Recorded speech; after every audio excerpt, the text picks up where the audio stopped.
Movie की starting How to Train Dragon movie के बाद से होती है, जहां ड्रैगन रेसिंग चल रही होती है और 5 साल का समय बीत चुका होता है और अब बर्ग के लोग ड्रैगन के साथ जिंदगी गुजार रहे थे और सभी ड्रैगन के साथ बहुत खुश थे। ड्रैगन रेसिंग एस्टेट जीत जाती है, लेकिन हिकअप का कोई अता पता नहीं होता। सीन तभी हिकअप पर शिफ्ट होता है, जो अपने ड्रैगन टूथलेस के साथ नई नई जगह खोजने के लिए निकलता है और साथ ही वो खुद से उड़ने की भी प्रैक्टिस कर रहा था। तभी उसके सामने चट्टान आ जाती है और टूथलेस शॉट लगाकर चट्टान को तोड़ देता है और हिकअप को बचा लेता है। वो एक बहुत खूबसूरत जगह पर लैंड करते हैं। वो दोनों मस्ती कर रहे होते हैं कि तभी वहाँ एस्टेट आ जाती है और हिकअप से ड्रैगन रेस में न आने का पूछती है। हिकअप उसे बताता है कि उसके फादर चाहते हैं कि अब उनका बेटा हिकअप सरदार बन जाए, लेकिन वो डरता है कि वो लोगों के लिए एक अच्छा लीडर नहीं बनेगा। एस्टेट उसे हौसला देती है कि तभी हिकअप को फॉरेस्ट में धुआं दिखाई देता है। दोनों ये देख परेशान हो जाते हैं और अपने ड्रैगन पर बैठकर वो जगह देखने जाते हैं जहाँ फॉरेस्ट पूरी तरह से तबाह हो चुका था। तभी वहाँ उन्हें एक किला दिखाई देता है जो बर्फ से पूरी तरह से तबाह हो चुका था। तभी वहाँ उन्हें कुछ लोग दिखाई देते हैं जो उन पर अटैक कर देते हैं और एस्टेट के ड्रैगन स्टॉर्म फ्लाई को पकड़ लेते हैं। उन लोगों का लीडर, जिसका नाम एरिड होता है, वो उनसे कहता है कि तुमने ही ये तबाही की है और वो बताता है कि उनका सरदार ड्रैगो ड्रैगन की फौज बना रहा है, इसके लिए उसे बहुत से ड्रैगन की जरूरत है। हिकअप ये सुनकर परेशान हो जाता है और वो स्टॉर्म फ्लाई को छुड़वाकर वहाँ से निकल जाते हैं। हिकअप वापस बर्ग आकर अपने पिता को सब बताता है और जैसे ही वो ड्रैगो का नाम लेता है तो वो चौंक जाते हैं और सभी को कहता है कि सारे दरवाजे बंद कर दो और अब कोई भी ड्रैगन नहीं उड़ेगा और सभी को युद्ध की तैयारी करने को कहता है। मगर ये बात हिकअप नहीं मानता और स्टोइक से कहता है कि हमें ड्रैगो को समझाना होगा और अगर वो हम पर अटैक करने आ रहा है तो हमें उसे ढूंढना होगा। स्टोइक इससे इनकार कर देता है। हिकअप उसकी कोई भी बात नहीं सुनता और नाइट फ्यूरी को लेकर चला जाता है। एस्टेट भी उसके पीछे जाती है और वो दोनों एरिड की नाव में चले जाते हैं, क्योंकि हिकअप जानता था कि एरिड ड्रैगो के पास ही जा रहा है और ड्रैगो से मिलने के लिए वो खुद उनको अपने सामने पेश कर देता है। इतने में वहाँ हिकअप को कोई पकड़ कर ले जाता है और वो और कोई नहीं बल्कि हिकअप के दोस्त ही होते हैं और वहाँ स्टोइक भी आ जाता है और वो हिकअप को घर चलने को कहता है, लेकिन हिकअप मना कर देता है और फिर स्टोइक सबको एक स्टोरी सुनाता है कि कई सालों पहले सरदारों का एक महासम्मेलन हुआ था जिसमें ड्रैगन के हमलों को लेकर चर्चा हुई थी, जिसमें ड्रैगो भी आया हुआ था और उसने सबको कहा कि अगर तुम सब मेरे सामने झुक जाओ और मुझे तुम्हारा सरदार मानो तो मैं तुम सबको ड्रैगन से बचा लूंगा और तुम्हारी हिफाजत करूंगा। मगर सबको लगता है कि वो मजाक कर रहा है और किसी ने उस पर विश्वास नहीं किया और ड्रैगो ने गुस्से में आकर अपने ड्रैगन्स की मदद से वहाँ पर हमला कर दिया, जिससे सब मारे गए, बस मैं ही बच सका। इसीलिए अब युद्ध के अलावा अब कोई हल नहीं है। हिकअप ये सुनकर काफी उदास हो जाता है, पर हिकअप के मन में अभी भी ये विश्वास होता है कि वो एक बार ड्रैगो से बात कर उसे समझा सके। हिकअप टूथलेस को लेकर वहाँ से निकल जाता है और वो बहुत उदास होता है। अचानक उसके सामने मास्क वाला एक आदमी आ जाता है और देखते ही देखते उसे बहुत से ड्रैगन घेर लेते हैं। सब मिलकर टूथलेस पर अटैक करके हिकअप और टूथलेस को अलग कर देते हैं और वो हिकअप और टूथलेस को पकड़कर अपने साथ अपने ठिकाने में ले आता है, जो हर तरफ बर्फ से ढका होता है। वो हिकअप के पास आता है और वो हिकअप के मुंह पर निशान देखता है और फिर वो कहता है हिकअप, और फिर वो अपना मास्क उतारता है तो हमें पता चलता है कि वो एक लड़की होती है। वो हिकअप से कहती है कि मैं तुम्हारी माँ हूँ,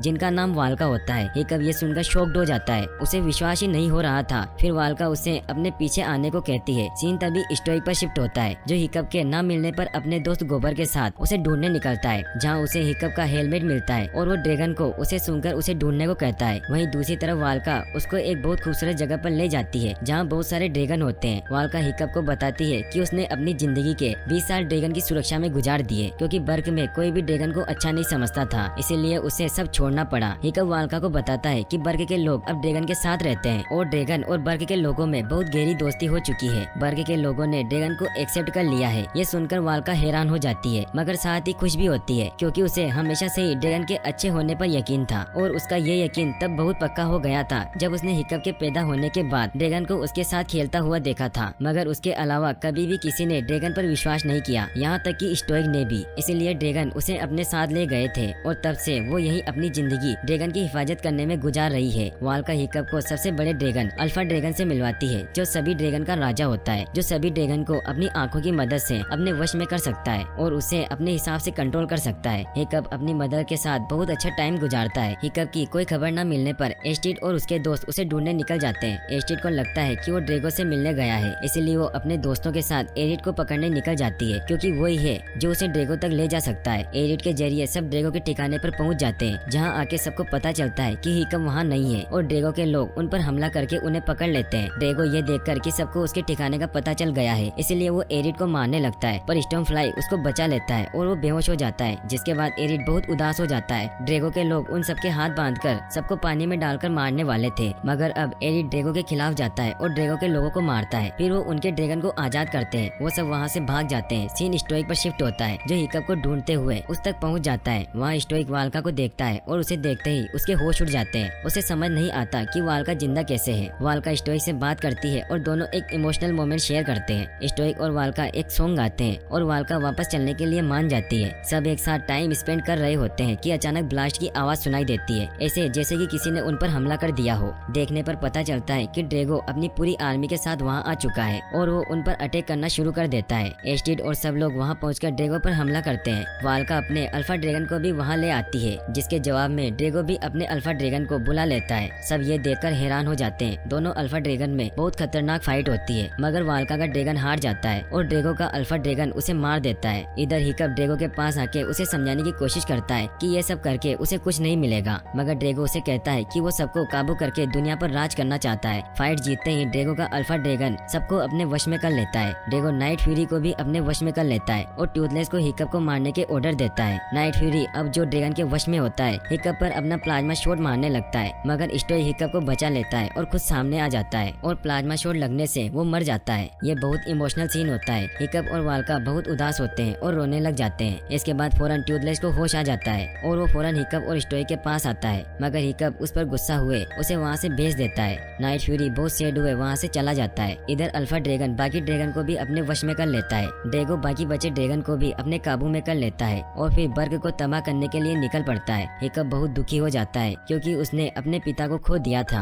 वाल्का उसे हौसला देती है और उसे समझाती है कि वो ही है जो अब सब सही कर सकता है। उसे और उसके फादर को हिकअप पर पूरा विश्वास है कि वो एक सच्चा सरदार बनकर बर्ग को ड्रैगो से बचाएगा। जिसकी बात मानते हुए हिकअप अपने फादर का अंतिम संस्कार करता है और फिर हिकअप और बाकी सब बेबी ड्रैगन पर बैठकर बर्ग के लिए निकल जाते हैं, क्योंकि बेबी ड्रैगन पर अल्फा ड्रैगन का कोई असर नहीं होता क्योंकि वो बच्चे होते हैं, इसीलिए वो किसी की भी बात नहीं सुनते। सभी बर्ग पहुंच जाते हैं। हिकअप सबको अल्फा ड्रैगन का ध्यान भटकाने को कहता है ताकि वो टूथलेस के पास जाकर उसे वापस ला सके। हिकअप टूथलेस के पास जाता है जो ड्रैगो के वश में होता है, लेकिन हिकअप टूथलेस से माफी मांगता है और कहता है कि स्टोइक को मारने में उसका कोई कसूर नहीं था, वो तो अल्फा ड्रैगन के वश में था, इसीलिए उसने ऐसा किया। हिकअप जब नाइट फ्यूरी को दिल से माफ कर देता है तो वो वापस उसके पास आ जाता है और हिकअप टूथलेस को हिप्नोटाइज से बचाने के लिए उसकी आंखों पर पट्टी बांध देता है। फिर दोनों मिलकर अल्फा ड्रैगन पर अटैक करते हैं और हिकअप ड्रैगो को अल्फा ड्रैगन से अलग कर देता है और ड्रैगो नीचे गिर जाता है। हिकअप ड्रैगो के पास जाता है और उसे हार स्वीकार करने को कहता है, लेकिन तभी अल्फा ड्रैगन हिकअप और टूथलेस को बर्फ में जमा देता है और ऐसा लगता है कि दोनों मर गए हैं, मगर तभी टूथलेस प्लाज्मा शॉट छोड़ता है जिससे बर्फ टूट जाती है। हिकअप को बचाने के लिए टूथलेस अल्फा ड्रैगन को ललकारने लगता है और उस पर लगातार प्लाज्मा शॉट छोड़ता रहता है, जिसकी वजह से अल्फा ड्रैगन का ध्यान बाकी ड्रैगन से हट जाता है और वो उसके वश से बाहर आ जाते हैं और टूथलेस के साथ मिलकर उस पर अटैक करना शुरू कर देते हैं। लगातार अटैक से अल्फा ड्रैगन का एक सिंग टूट जाता है और वो बुरी तरह से जख्मी हो जाता है और ड्रैगो और अल्फा ड्रैगन हार मान लेते हैं और वहाँ से चले जाते हैं। अल्फा ड्रैगन को हारने के बाद सभी ड्रैगन नाइट फ्यूरी को अपना सरदार मान लेते हैं और हिकअप एरिड को भी अपने कबीले में रहने को कहता है। फिर हिकअप का अभिषेक होता है और हिकअप बर्ग का नया सरदार बन जाता है और यहीं पर मूवी एंड हो जाती है। और अगर आपने अभी तक How to Train Dragon movie की फर्स्ट और थर्ड मूवी नहीं देखी है तो डिस्क्रिप्शन में दी गई लिंक्स पर क्लिक करके वॉच कर सकते हैं और वीडियो पसंद आई हो तो लाइक और सब्सक्राइब करना ना भूलें। Thanks for watching, thanks for your support.